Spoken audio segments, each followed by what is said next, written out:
hopefully one day we can have you come visit the office. Your picture's all over the wall. Oh, I'd like to visit. Yeah. So we just wanted to, come by and, make sure that you were part of this historical moment. Mm-hmm. And well, I'm glad to be part of it. It's amazing, 100, yeah.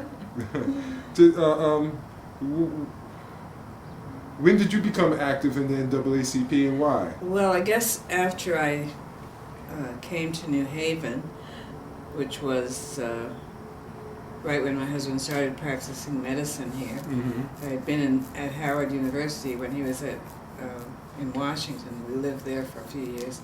Our first son was born, and then we came up here. And he's opened his practice. And I became interested in the New Haven community.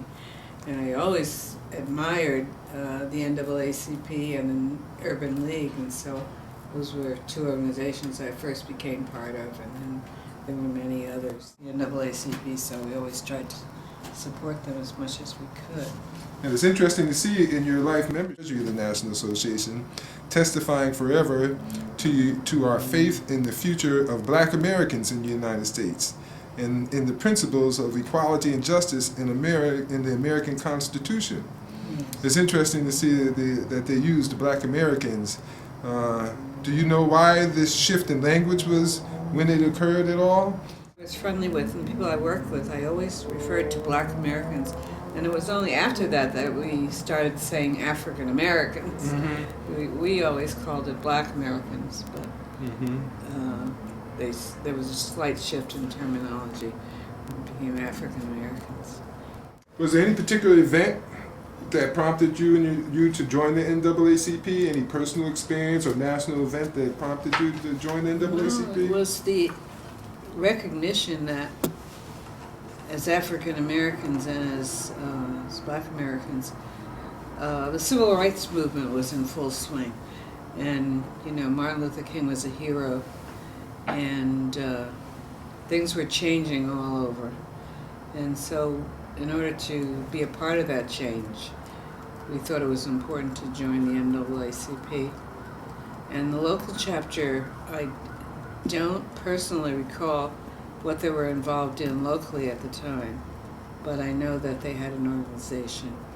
And the first person that I was really friendly with that was in the NAACP was Jim Rollins, and you know him, he's still, of course, active. And then I started working with the Urban League, and I became president of the local Urban League, and Bob Bowles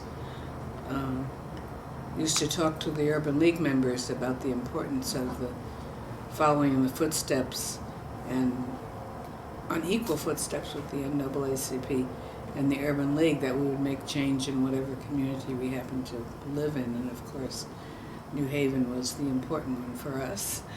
So it was important to get young people and contemporaries to join those organizations and to work as hard as they could for real Black progress. And everyone today and everyone who worked with me back then would be thrilled to see that the changes that are happening today, of course. So it sounded like you took it on as if it was a sense of duty to your community to join the NAACP in those days. Well, I felt it was, yeah. And it was an example that I felt should be shared with the community, and so that the children coming up would know how important NAACP and NAACP membership was to their history then and would be in the future. What is your opinion of the election of Barack Obama? Well, I think it was an amazing victory, and it's a thrilling moment to be an American, to have Barack Obama as our president. And I know our oldest son, who lives in the D.C. Environs, right over the border in Maryland, and he called me up and he said, well, I said I'd just look at the inauguration on television, as I'm sure you are. I said, that's right. He said, but I can't resist going down there. And on television, when I saw those crowds, it just struck me a blow in the back. This is what America's supposed to be like. And people were so happy, and I joined with him at Barack's election and inauguration. We joined together in celebrating by our words. Are there any significant historical moments that you remember which occurred in association with the New Haven NAACP that stands out to you? I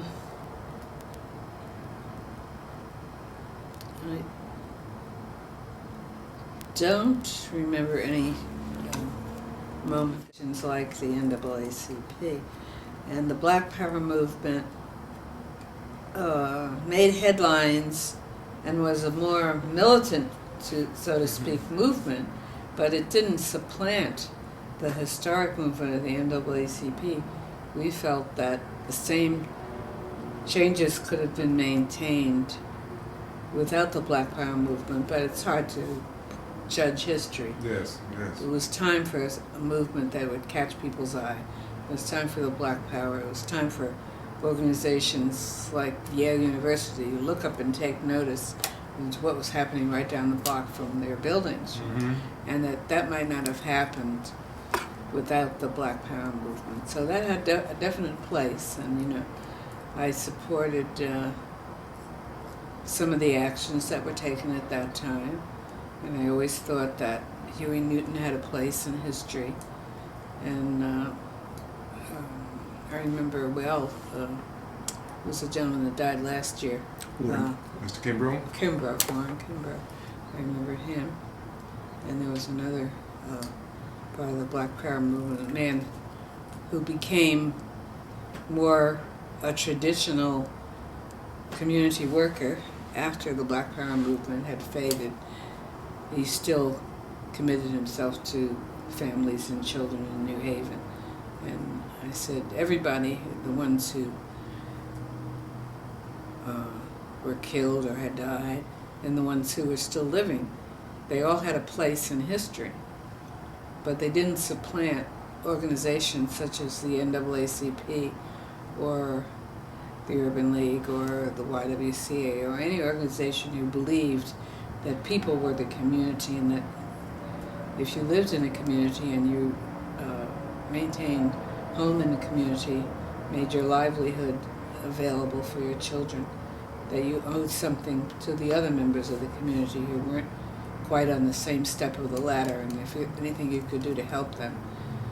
And the NAACP, with their emphasis on scholarship for young people and children, my children, my friends' children, if they could benefit from scholarships that they got by attending NAACP functions, that was an important part of their life and their growing up in this country.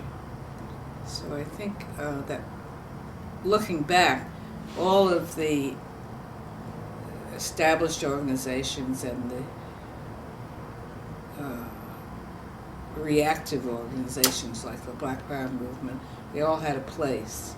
I remember visiting I had an aunt in Washington, D.C. who lived across the street from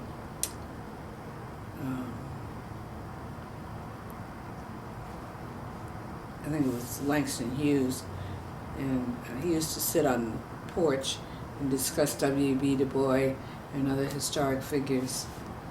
And part of being a woman growing up in the 50s, growing up in the 40s, and marrying and having children in the 50s and working toward their education in the 60s, none of it would have been possible without organizations such as the NAACP. Do you remember any of those stories sitting on that porch? No, I wasn't. Well, there was, I took my role models kind of close to home. My mother and my aunts were all teachers, and their emphasis on having young people learn their ABCs and then go ahead to higher education were my main role models for what I should do. And also realizing that now that I look back on it, that not all African American or black families had the same advantages as others, and realizing that if you were part of the so-called establishment, if you were a school teacher or a doctor or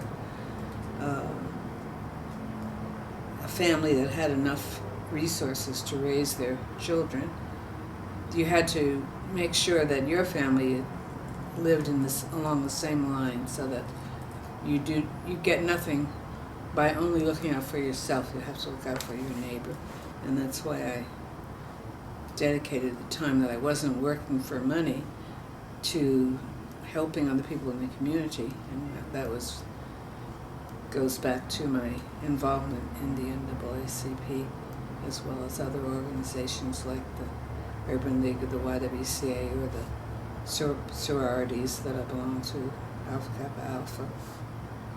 And came because I realized that it's different if you're a struggling working man or if you're a professional man. You have a different outlook on life.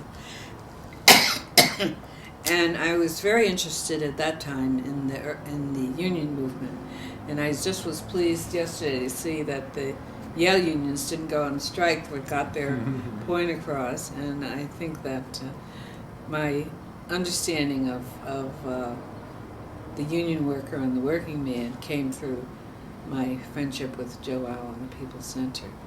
And I was never an active communist, but I've always been an active member of the People Center because of their take on the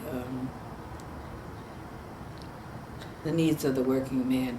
And just a couple weeks ago, I went to a meeting and they talked about, they had representatives of the Yale strikers, the Yale union members, and what their approach was to getting more people who work at Yale to be union members, and to ask the university to recognize all unions, not just the ones that they have now at Yale. And it all seemed to be a logical next step in addressing the needs of the working man. So that was always a personal interest of mine. If you work for a multi-million-dollar university, you hope they'll treat you right. But if you belong to a union, you know you have a national support. And so that was my interest in the union. It shouldn't only be up to Yale, it should be up to all bosses to take care of their workers in a way that makes them able to take care of their families. Yeah. What was this? Oh, that was Quinnipiac. Yeah. I was a medical technologist. I was the first registered technologist. It used to be in the, 48, 49, early 50s. In order to work in a hospital laboratory, in research they were doing, you had to be a member of a medical technologist registered with the American Society of Clinical Pathologists. Registered one from, I was trained in Kansas City, Missouri, and then I took an exam after I finished my training, and I became a registered technologist. And I was the first black registered technologist in the New York area. I lived at that time in New York. Interesting. But no one knows it. All we know is that every event, That's why I asked. rally, protest, meeting, strategy meeting, Agnes was in the mix, up in the mix, up in the. That's all we know. All the time, still in the every mix. conference, locally, nationally, Agnes up in the mix. There, right. So, I can remember the last strike on the green with Reverend Edmonds in the wheelchair, and you were down there. Yes. That stands out so vividly in my mind of both of you Yes. carrying on that history. Yes. I was on the board of health commissioners in New Haven. I was working at the hospital at that time. And then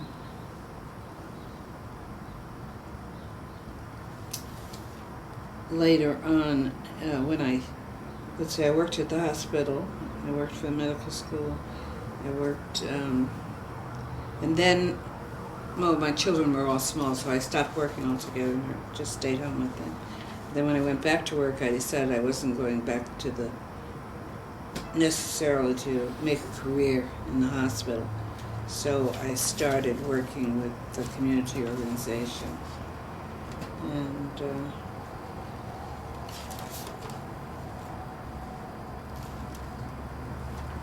I worked for Fellowship House and Sage Services first. More worldwide now, women are taking their becoming in the forefront of all kinds of movements, government, education, etc. I was trying to look what kind. I worked in microbiology at Yale. I started working in Washington at what's now D.C. General Hospital. Then it was Gallinger Municipal. Then when I moved up to New Haven, I was, that's when I worked at Yale. And then when I left the laboratory, as I said, I didn't go back to it. Take it to what did you ask me now? You asked me. No, I was just no problem. Take about women. Take it to the Quinnipiac. How did you're involved? You were a trustee Of at Quinnipiac. Yes, and that yes. Yourself with Mr. McCraven, but that's prior to that. I mean, was there anyone else, any other black folks that have been trustees at Quinnipiac? I don't know. You had to be among the first. You had to be I among the think first. There may have been others, but I was among the first, yeah. I just received a call if I would be interested in doing that, and I said yes. So a call out of the blue, they just knew of your reputation. I mean, that's again. I think so, yeah. I just knew that I might have some time on my hands, not much, but a little. Yeah.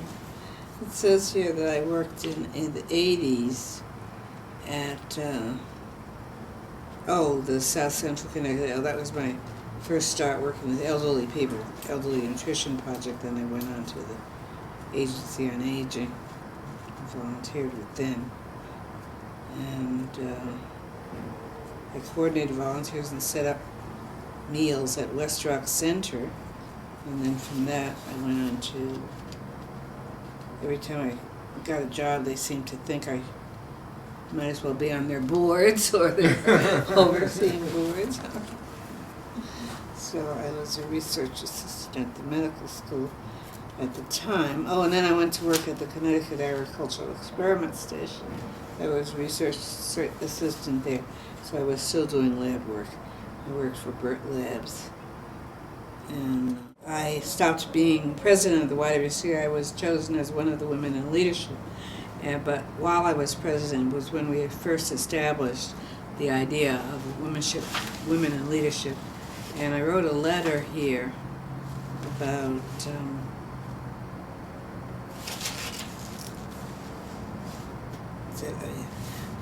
the YWCA that I just share with you because it explains why. It was about Cosette Lodge. Do you know her?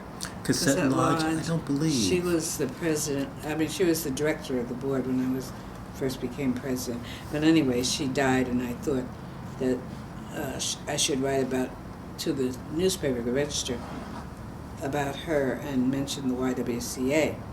And I wrote, Cosette came to New Haven in the mid-'70s to become executive director of the New Haven YWCA by way of Greenwich YW, where she had worked previously. And what you asked me about, I just write about what I learned from Cosette. I became president of the board of directors after Cosette took office, and as I sat at her memorial service on Saturday, I remembered the hard work and excitement of those days. I learned so much from her that was of unparalleled usefulness to me in my future career as a board volunteer in other social service agencies. You mentioned the YW, and I think that was the YWCA's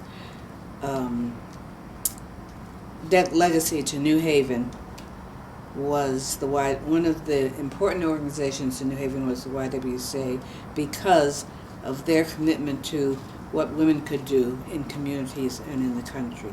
Cosette was an enabler, so that while learning from her, you were not so much a pupil but a partner, a perfect example of the planned leadership model of the YWCA of the USA. She saw to it that I attended statewide meetings and national training sessions, and at international conferences learned the correct way to be a productive conference participant and decision maker. I want to especially hold up for applause true trailblazing events established by the YWCA during Cosette's tenure and mine. The Women in Leadership Luncheon that continued as a yearly event into the 90s, and an emphasis on program and mainstream possibilities for persons with disabilities at our facilities. What we take for granted today were a landmark in those days.